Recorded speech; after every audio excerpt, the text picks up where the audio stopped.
What's going on, guys? I'm Chris, and this is Regular Guy Training. And today, this product is actually fairly new for once. And a review from me isn't at least 5 years late compared to videos that everyone else has already done.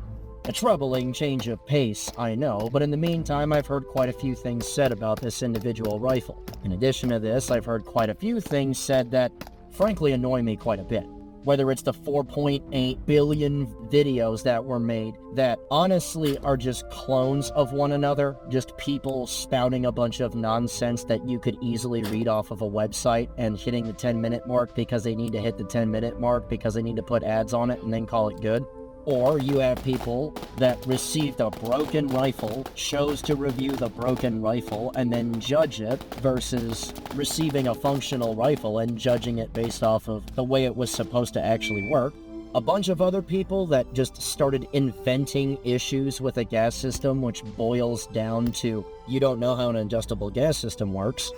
And other people suggesting exceptionally stupid things like it should ship with a light profile barrel, a rifle that is supposed to be suppressed and suppress well with its adjustable gas system, which is just hilarious.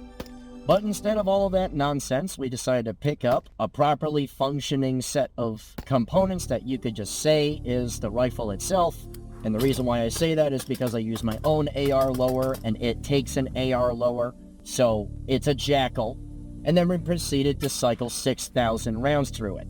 More than once, at different points, a student had picked it up and used it throughout a class, and one in particular brought it through a 2,000 round 3-day class to see just exactly how it was going to do.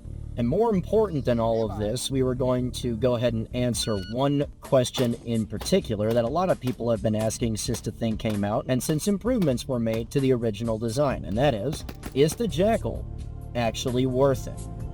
So, look, I could get into a long-winded discussion about suppressor stuff and that sort of thing, and I could also get into a long-winded discussion about why not DI ARs, so you have long stroke and short stroke piston guns that are just better to run suppressed than a DI AR, regardless to whether or not you have a flow-through cannon, adjustable gas block, and an adjustable bolt carrier with your gas buster charging handle, because of simple things like back pressure, even if it's minimal, as well as regulated gas within a bolt carrier group. But frankly, this is a completely separate video, and getting into a detailed discussion on that is just something that I'll have to address on its own later. Suffice to say, it's actually a little bit easier to go ahead and use a short stroke or a long stroke piston system if you plan on suppressing a rifle or unsuppressing it or backing back and forth between the two quite a bit. I could also get into a really long-winded discussion as to why 1 extra pound in a rifle is really just not something that we should be complaining about, and frankly, that in and of itself is its own video, because that's a long-winded discussion that frankly annoys me a lot anytime that anybody sits there and tries to tell me that 1 extra pound on a rifle is impossibly heavy, or so heavy it changes their weapons manipulation, or any of that. Because frankly, my opinion on that matter is if 1 extra pound on a rifle that gives you some capability that doesn't sweat you all that much is a particular deal breaker to you, quite honestly, you're the problem. But giving those two things the minimal attention that they deserve and focusing on the product itself, let's go ahead and actually talk about this thing. So, the JAKL itself is pretty interesting because it seems that this is sort of a hybridization of a bunch of different design principles just kind of merged together into one rifle. You have a long stroke system that's fit into what seems to be a really close approximation of a bolt carrier group from something like a G36. Made it up with a bunch of other stuff that frankly makes a bunch of sense. So the easiest way for me to do this, as far as covering the entire design is concerned, is to start from one end and just go all the way down it and talk about each choice that was made, give my opinions on it, and go from there. So let's talk about this muzzle device. We're going to start from the very front end. The muzzle device in and of itself accepts dead air cans, and it's a pretty decent 4-prong flash suppressor. There's a lot of flash suppressors that are really concussive, don't really mitigate flash all that well, and quite honestly are pretty just annoying to be around. I personally am not the biggest fan of dead air cans because they seem to just disintegrate significantly faster than most cans that I see that are run in high volume as far as actually training with the things is concerned. And also, currently at least, they're experiencing some rather serious QC issues. That said, for the target market that they're sort of going after, I understand this. And honestly, if you don't want it, in this particular case, I picked up the 13.7 barrel with the pin and weld. And in this particular case, if you don't want the thing, you can just delete the pin and weld and go with something else. But again, considering the target market and considering the fact that dead air cans are not really the most expensive things in the world, I understand where they started here. The barrel itself is a nitride-coated 1-in-7 twist government profile, or a medium-ish profile barrel, with an 8-position adjustable gas block, and there's nothing free float going on with it whatsoever because you have the barrel itself fixed into the receiver and the handguard is fixed to the receiver and the barrel itself. So there's no real free floated stuff going on here. However, it does print a respectable 2-inch slightly plus shot group at 100, even with like 55 grain trash house ammunition, so it's respectable in that right. And of course, there's a bunch of other people that selected match-grade ammunition to really test how tight you can shoot the thing. And typically speaking, at least from what I've seen, I saw something like 1.5 inches, slightly less. I decided I was going to shoot a little bit of Mark 262 spec stuff from Black Hills in 77 grain, and I got really similar results, slightly sub 1.5-inch groups. And by slightly sub, we're like 1.42 inches at 100. So it's serviceable in that right. And frankly, it's a little more respectable considering it's a long stroke piston. There's a lot of moving parts going on when the gun cycles, and there's quite a little bit of barrel harmonic-y things going on here. So in and of itself, it's pretty respectable. The gas system itself is actually pretty intuitive in that from a behind the rifle perspective, turning left is more gas, turning right is less gas. It's pretty simple to remember, and because there aren't a million positions in the adjustable gas block itself, it's pretty easy to remember where you're supposed to be based off of what loads you're shooting and whether or not you're suppressed. Talking about shooting suppressed, I'm actually quite pleased to say that the thing prints just about 1 inch, 1.5 inches low from your initial zero once you've mounted a suppressor. And what I mean by this is if you've zeroed a rifle, for instance, at 50 and cured at 200, and then you mount a suppressor to it and then try to fire a shot group at 100, you'll be pretty close to point of aim, point of impact at 100. Meaning, as far as compensating for what happens when you mount a suppressor to it, assuming you've zeroed unsuppressed, you have really close to a 100-yard line zero after you've zeroed and cured at 200. In addition to this, as the entire system heats up, the shot group opens up like every other rifle that's starting to heat up does, and what is nice about this is that there's no crazy shifts in your dope, there's no crazy left or right going on. The worst I've seen is on a pretty hot day, what you end up with once the gun starts to heat up with, and this is the most extreme I've ever seen,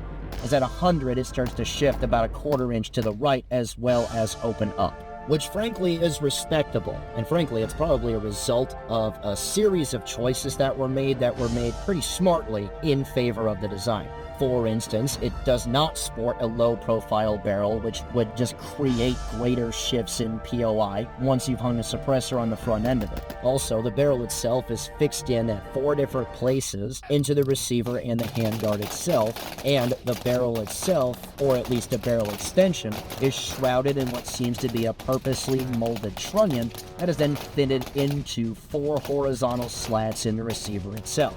This is quite robust, and it does itself a lot of justice when it's in use. The problem is that the reason that I know all of these things about how the barrel is affixed and how the design mates everything together is sort of a con on PSA themselves. Now, I'm pretty sure that the motto for the assembly team at PSA is pretty sure it's all right, because every time that I hear someone buying something from them and receiving an assembled product, the first thing that I hear about is them having initial issues that they fix themselves because assembly was jacked, and then the product runs great. And as a note, by the way, I am no different in this regard. Reason I say that is just before my first 1,000 rounds were shot through the gun, I was starting to see that the accuracy on the rifle itself was getting really wild, and at really close ranges, I was having real issues hitting anything. Problem with me is that the issue sort of compounds itself because I start shooting a little wild with the thing, and the first thing that I assume is that I am the problem, I'm having a bad day, just tighten up. But when things seem to be getting worse, when, for instance, just trying to get an A-box shot at the 10-yard line in the brain box was really difficult, and no matter how tight I held that thing under speed, it would just not print where I wanted it to, I started to suspect that there were some issues. Still thinking that I was the problem, I decided to just review some footage, see if I'm not squaring up, see if the recoil impulse is kicking me all over the place, and then I notice it. I notice really fast that that barrel is moving a lot. Lo and behold, I go to grab onto the thing, and the rail itself pulled downward on the barrel, squeezing on the handguard, and the entire assembly moves and knocks into the handguard. Immediately after that, I decide that I'm going to put a thumb on the screw cap of one of these 4 barrel screws, and it could turn easily without any issues whatsoever. After pulling the screws, I find out that there is just about 0 Loctite that I could discern, and I couldn't even really tell you if there was any because it was blackened on the screw threads themselves. So of course this requires me to bring the gun home, be mad that I just wasted $500 worth of ammunition on the thing for no reason other than to figure out, hey, their assembly team is awful, crazy. Learn how the entire thing worked, reassemble it myself, properly apply red Loctite in amount a lot, and then screw the screws themselves down with torque pressure a lot. And of course, immediately after this, all of the issues disappear. While we're on this, we're going to go ahead and talk about overall reliability here. I'm going to talk about parts wear separate, but let's start on individual reliability. Now, in the reliability department, I initially thought that I fired 5,500 rounds through this rifle, but that was actually incorrect. I fired 6,000 rounds through this rifle in total. So over the course of 6,000 rounds, there were 9 total stoppages. Of the 9, 5 of them was me figuring out exactly where the limits were on gas tuning, meaning what was too much and what was too little on the gas settings, suppressed and unsuppressed. So as you could probably tell, once you figured that out, you figured that out. And I essentially had 4 of these on just finding the right gas settings for suppressed and unsuppressed. I also had 1 additional stoppage while the gun was suppressed in the middle of a class. But frankly, this isn't through fault of the rifle. This is me setting up a student that wanted to use it up for failure, because the very second that I handed it to him and watched him start to shoot it, the first casing that jumps out of the gun elicited a reaction that could only be described as, that rifle's gonna stop, because I'd handed it to the student overgassed. The second that he figured out that the rifle was overgassed, he and I both looked at each other. He just kind of gave me a set of eyes that said, "You fucked me." And then he clicked it over 1 adjustment notch, and then the rifle runs just fine. After this, my buddy John decided that he was going to pick it up and use it through a 3-day course in Mississippi. During this 3-day course, the students are asked to bring 2,100 rounds of rifle ammunition. And it's worth it to also note that on the ground of this particular range that we were using, the dirt itself was very similar to Middle Eastern dirt sand that likes to invade everything, and as far as environments for guns are concerned, the only one that's worse than that I've ever seen is Florida sugar sand. That said, throughout the course of these 3 days, the majority of his rounds that were fired were unsuppressed. He chose to pick up his can and use it for a couple of different sets, but the vast majority of the rifle rounds that he fired were in fact unsuppressed. And this is probably a combination of just a high volume firing schedule over 3 days, and also the dirt itself / sand getting into everything. But over the course of those 3 days, the rifle had a grand total of 4 stoppages. So, pretty low overall, 9 in total.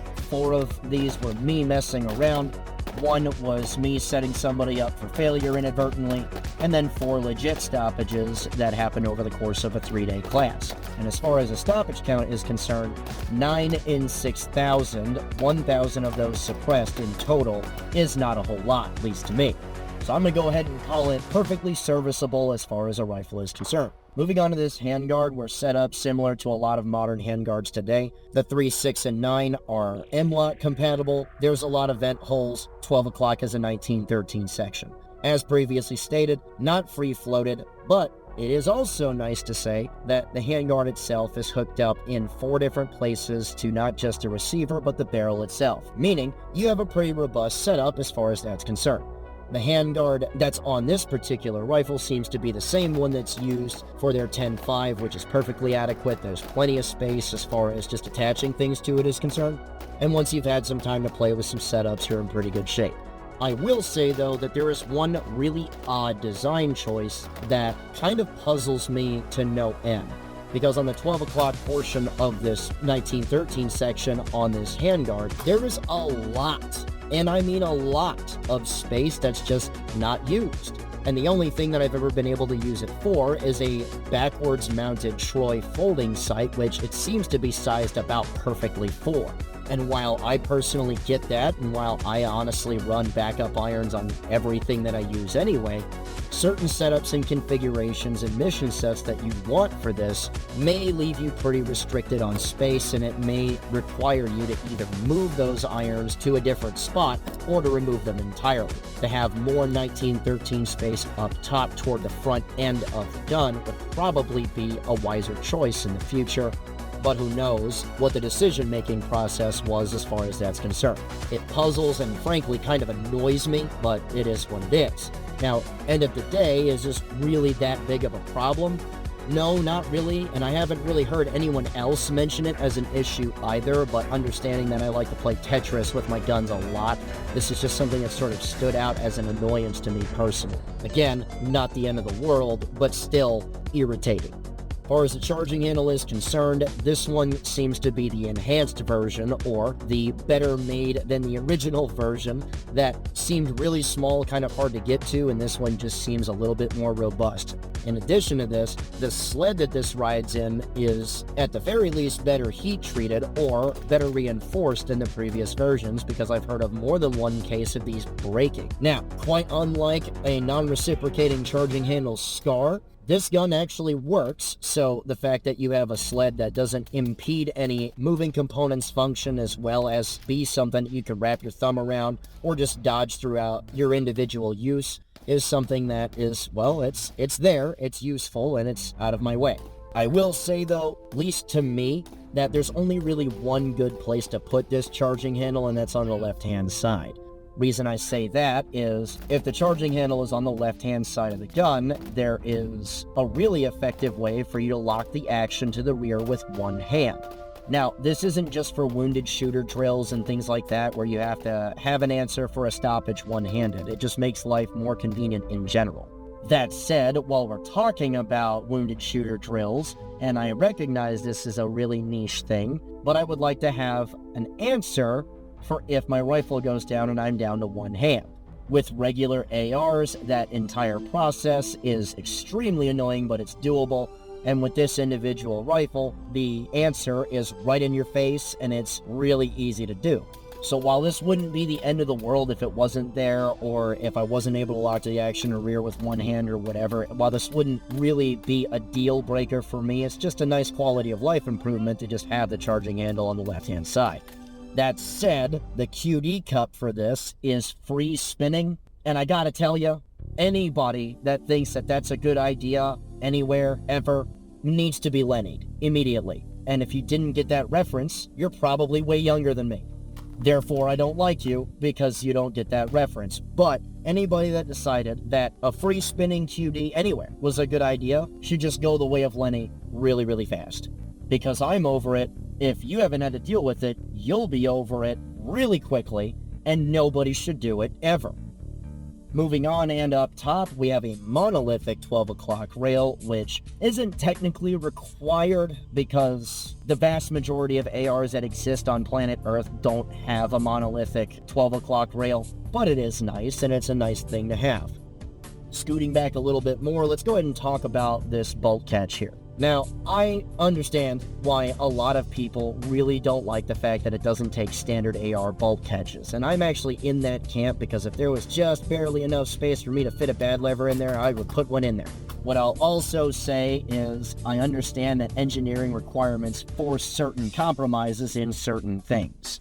Retaining as much form and function as possible while having to install a slightly thinner part is something that I can understand. Now, I've heard of people breaking these things, and as much as I've used this bolt catch in the past, I gotta tell you, I think you have to try to break it in order to break it, or you have to do something phenomenally retarded in order to break it, because we've used this thing quite a lot. I have done a lot of reloads. And the only thing that I've noticed is that the lesser amount of mass that is in the bolt catch itself kind of creates this issue where you have to create more leverage to get the bolt to drop when you're trying to drop the bolt. What that means to anybody else on planet Earth is I have to push harder to drop the bolt. Now, I will say this, that will catch you by surprise every time. And not every time meaning every single time you touch it, but if you use it a bunch and then go to something else, or if you use it for the first time that you try to do a reload under speed, it's gonna catch you by surprise with how much you have to depress that ping pong paddle to drop that bolt. Further from that though, once you recalibrate your brain a little bit to be like, I have to do this now, and then start doing it, it's really not a big deal at all. It's not really a time loss once you've figured out, hey, I need to push this a little bit harder. Moving on a little bit lower than that, the very best feature of this entire setup, and that's my lower. Now, I've heard more than one person say on more than one occasion that, oh, well, you should just do your own lower receiver. It would be really easy to do, make it its own thing, but I could not disagree with that more. I could not be louder about my disagreement of that in any form or fashion, and the reason is simply this. If your goal is to proliferate, if your goal is to put as much of your stuff out there as possible, especially a brand new in-house design, you may as well make it compatible with a logistics chain, at least in some ways, that you will never, ever, ever outcompete. And in this way, PSA did this quite smartly in making sure that whatever their in-house design was, it was compatible with the best fire control system probably on planet Earth. And that's in ARs. Because no matter how hard you try, there are never going to be better triggers, there are never going to be better safety lever options, there are never going to be better magazine release options that are out there. And yeah, it does kind of suck because you missed a little bit of an opportunity with bolt catch options, but you got most of it in there. I mean, even down to pistol grips, we have all the options on planet Earth that cater to ARs, which is quite a lot at this point. I mean, hell, you even set guys up with trigger guards and magwells that they want and things like that, so that comes a long way to help out your design. I would never, ever recommend, and I mean ever recommend, that they go to a not AR lower, mostly because, man, that's a foot in the door as far as just people are concerned. It was a foot in the door with me. It's the reason why I own the thing. And if you want to use their in-house stock or their 1913 section or the little claw stock or whatever, which I'll get to in a second, it's a really easy conversion process, and that design in and of itself is quite smart as well, as far as how you get their little stock systems or their 1913 section for AR-style buffer tube stocks and things like that onto the gun. It's quite smart in how they approach this because they recognize everything I just said. You will never outcompete the AR world as far as fire control and all those setups are concerned, so just join them and design the stuff that you really want all around that. And frankly, call this a hunch. I know I'm tangenting a little bit, but call this a hunch. But maybe, all the complaints about their AKs and that kind of stuff as far as metallurgy problems and all that just kind of pushed an engineering department into, screw it, I'll make my own AK with blackjack and hookers and a G36 bolt style system and all of that. So I kind of get the feeling that's why the JAKL exists, honestly, because a bunch of dudes just really couldn't get their AKs right, so here we are. But I'm veering off course, so let's straighten out the rudder a little bit. Moving further to the rear here, we have their ACR style stock, which I just decided I was going to go ahead and pick up. And look, man, it works. The thing folds. It doesn't lock, but it folds, so it makes it convenient to just move around as far as getting from point A to B, or if you got to throw in a truck, or you're taking a class, or just going to go train, or whatever, right? It just makes it easier to just pack up with and go do things with. So good point in that direction. Just as adjustable as far as ACR stocks are concerned. I appreciate that because different optics and different types of setups that I want to use are going to require different lengths of pull. I do appreciate that quite a bit. But let's talk about the cheat code on this thing. Now, I sympathize with people that do have an issue with this cheat code because it is pretty easy to unlock. So if you're going to snatch the thing up, buy the cheek piece itself as far as the stock goes, because a lot of guys will pick up their ARs by their buffer tubes, depending on what sort of situation that they're in, or just grabbing their rifles and going someplace. Like, it's pretty easy to unlock, and I sympathize with guys that really do not like that at all. So if you're that person, pay attention to that. What I'll also say is it's not personally an issue with me, but that's only because I got really used to grabbing rifles by the handguard and picking them up and moving them places. Or by the magazine well / handguard, right? Like, that's just how I'm used to picking up rifles, so it's not really that much of a big deal for me. The only time that I start grabbing buffer tubes a lot, or in this case, right on the cheek piece of this individual stock, is if I'm doing a lot of vehicle-based stuff and I'm getting in and out of trucks / cars often.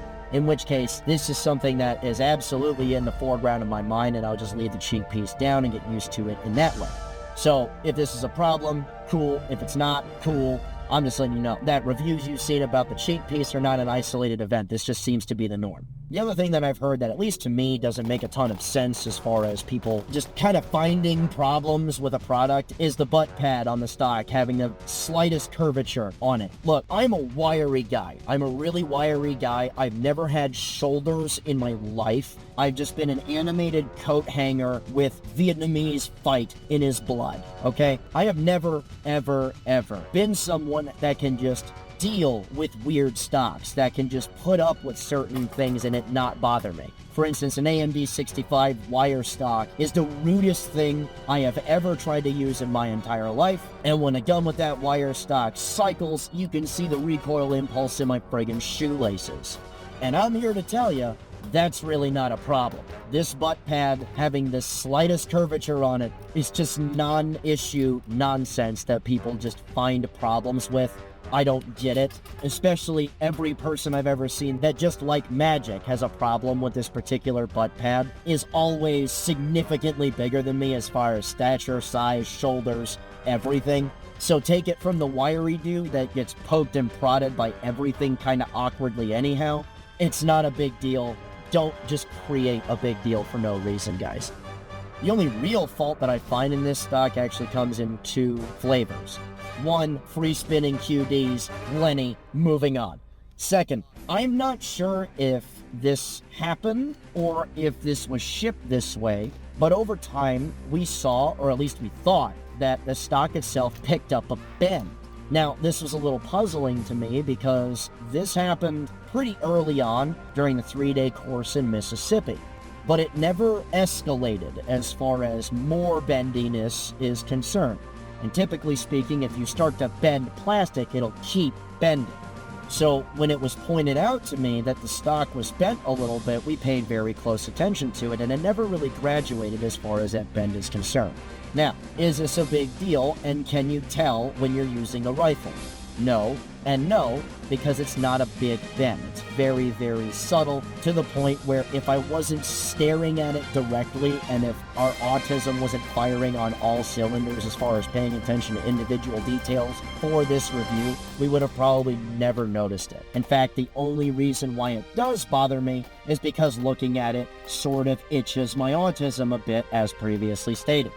So now that we've talked about all that, let's go down to the parts where, how did it fare after 6,000 rounds? Well, turns out, if you gas a rifle properly the whole time that you use it, rather than just being like, it's badly overgassed and we can't really fix it because the rifle shipped to us broken and we didn't tell anybody, turns out that if you gas a rifle right, it's not going to have really alarming wear. Turns out, when you take it apart and inspect it, you're not going to have question marks over the top of your heads trying to figure out why the bolt lugs have been savaged and why there is enormous amounts of peening on the back end of the carrier. Turns out, when you use a rifle properly, but also a lot, it's gonna have non-alarming wear in any direction. Weird. And as far as overall performance is concerned, again, the reliability of the rifle is straight up boring. There's nothing really to note as far as how it performed in the reliability department. Although I will say a couple of peculiar things that sort of stood out with me, at least during the disassembly and assembly process. One, the counter pin that's holding your firing pin in place is really deeply recessed into the carrier. Not a big deal, but you need a knife to pull the thing out. Unlike an AR, which I could just use with the edge of my fingernail to just pull the thing out. Is it a big deal? No, it's just a thing that I noticed. Upon reassembling the rifle, I have noticed that just in general construction, like your piston and op rod are pretty loose. Like, it does move quite a bit. But as far as the individual rifle cycling, there's no real enhanced wear there because its gas tube is quite long. That said, when you try to reassemble a rifle that has a loose piston/op rod, like this at least, and you have a long gas tube that isn't essentially magazine weld, I guess, for that piston, you have to kind of eyeball it once you're putting it back in. You have to make sure that it's lined up with the gas tube before you try to put the piston in. So simply standing the upper up and then trying to drop it 42 times before it just kind of falls in there is not a great idea, because, you should probably line up your piston and op rod to the gas tube that it's supposed to go into, because that's how properly operating and then disassembling and then assembling a rifle works. This isn't hard, guys. And as you can probably tell, I'm a little annoyed with people that try to invent problems for no reason. But once you've eyeballed it, assembled it, do your little function check with it, we're all good to go here. So, after we've talked about all of this, what is my overall impression of this? Is it something I would recommend to people? Is it something that I would recommend over pick a thing? If I'm being honest with you, I have to sit here and say that, similar to a lot of opinions that are out there, if this is your first rifle, I would say no, only because if you're going to get started in the training world, and if you're going to get started in picking up a rifle for individual self-defense, life, liberty, pursuit of happiness, I would say no, only because America functions off of the AR. All firearms industry decisions revolve around the AR as far as rifles go. So the easiest way to get into this sort of thing is to essentially get on the same page as everyone else, because this really does affect your logistics later on, as far as different training methodologies and zeros and that sort of stuff. I'm not saying that this rifle isn't going to do well in those arenas. I'm saying you probably should start your gun training life weird. Industrial air quotes. Now, what I will say is once you have learned some stuff about certain gun things, now we're starting to talk about suppressors. Now we're starting to talk about night vision. Now we're starting to talk about this and the other. What I will say that this thing does exceptionally well is deliver what the ACR was supposed to. Now, there's a lot of annoyedly challenged people that will sit here and say it's the ACR at home because they don't understand how logistics works, and they definitely don't understand what they're friggin' talking about, because these are all people that do stupid things and make stupid calls as far as what's a problem, what's not a problem, and then they sit there and just try to invent, air quotes, information based off of some stuff they read off a website and the 14 rounds that they shot to get themselves on Instagram. So the reason why I say that this is the ACR that we wish we had is frankly pretty simple. The first and foremost is that this is actually logistically supported. We don't just have replacement parts on a smaller scale and options, we also have a second caliber that we can use, and it's the other big caliber in the AR world, and it's 300 Black. We also have everything tied up into a handguard and rifle and everything else that actually works. Anybody that has tried to use an ACR long-term will let you know really fast, as far as like handguard and overall performance, that the thing is essentially constructed out of dried leaves and is about as resilient as those same dried leaves exposed to a fucking hurricane. This is a system that's robust enough to actually work, and I can get replacement parts. And what's wild about that is, while the replacement part side of the house is not as expansive as some guys would like, especially myself, for instance, I can't just get a replacement barrel yet, I can't just get a replacement bolt yet, but I can replace parts or send things back for customer service if the barrel goes out, and if I need a bolt, I can get a bolt carrier group assembly, including the piston and op rod. And frankly, this makes sense, because if you're going to start out a new product and if you're trying to proliferate it and get it sold, how much you're going to be able to sell as far as individual parts is going to be limited because you need the current examples to go into rifles or uppers that you're trying to sell. So considering the fact that the thing works and that the thing works well, I'm willing to give them a little bit of time on that. That said, as far as moving components are concerned, I would say that the weakest link in this is probably the bolt itself, because it's probably just one of their regular AR bolts that was retooled for this specifically, or something similar as far as overall quality is concerned, which we're not going to sit here and say that PSA bolts are the greatest thing ever, so that's probably the first real major component that's going to go down. So it would be nice if I could just store one of your bolts in my pistol grip and call it good. That said, at least at the moment, I can get a whole moving component set replacement and go from there. What's also nice about this is that this is something that you can individually tune per load, suppressed or not, to whatever it is that you're using. Now, are there more elegant solutions to this? I'm going to say yes and no at the same time, right? Because there are external piston guns that do run well. There are also that are just not what they're cracked up to be. For instance, the very instant that Iraq veteran did his meltdown on the POF-15 or whatever was trying to be part of the entire cottage industry of rifles that tried to recreate or make better the HK416 design, the second that that video posted, their quality control went out the friggin' window. And as many people try to recommend PWS to me, has obviously never seen those guns used in any real volume, because the number of op rods that I have seen bent from just regular use on a random PWS is staggering because of the number of people that just say to go buy them like they bought it, but they didn't, and they've never seen them in action over time. The Bren 2, when the gun is suppressed, will just try to gas you in the face and the eyeballs the same way that a DI-AR would, so what's the point? The non-reciprocating charging handle SCAR is an unreliable piece of trash. The good SCAR, the one I actually like, once you suppress, tries to beat the rear screws out of it, and it's something you have to constantly monitor. The XCR likes to have things just fall off of it, as if any of you even remember what that is. And like I said, there are piston-driven guns that do work well, but a lot of names that people just throw out there are of guns that either have their own issues but run okay, or guns that are in fact real bad, especially in the endurance department, because you have uppity, pompous manufacturers that try to charge you ridiculous amounts of money for a thing that's just frankly not that good.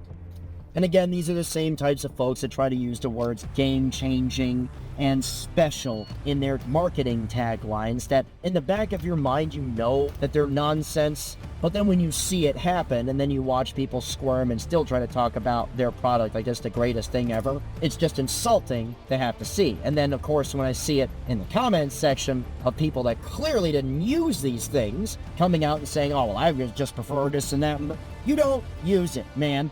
You clearly don't, because nobody uses piston guns. And yes, clearly, I'm not talking about the 12 of you out of thousands that actually use piston guns. But you could also understand exactly where I'm coming from here. Oh, and before you mention the PRN 180, I did a review on that. There's a reason why I would never use it.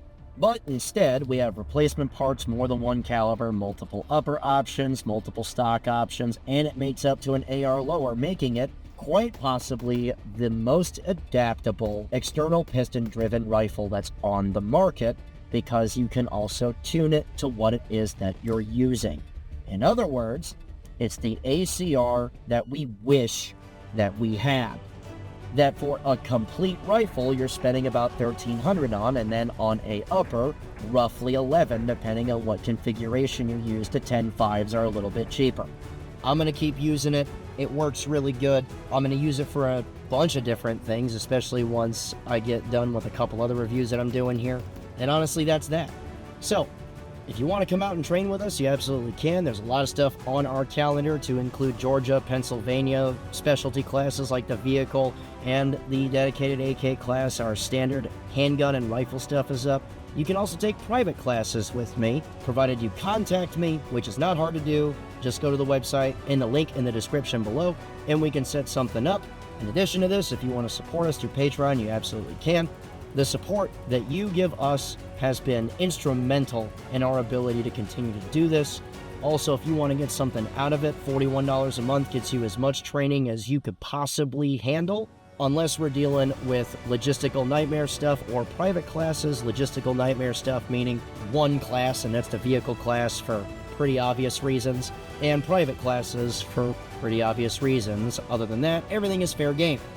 So if you want to check that out, link in the description below also for that. And if you want to check us out on Facebook, link also in the description below. And with that said, guys, remember, a regular guy's firearm is the last defense against tyranny. Easy.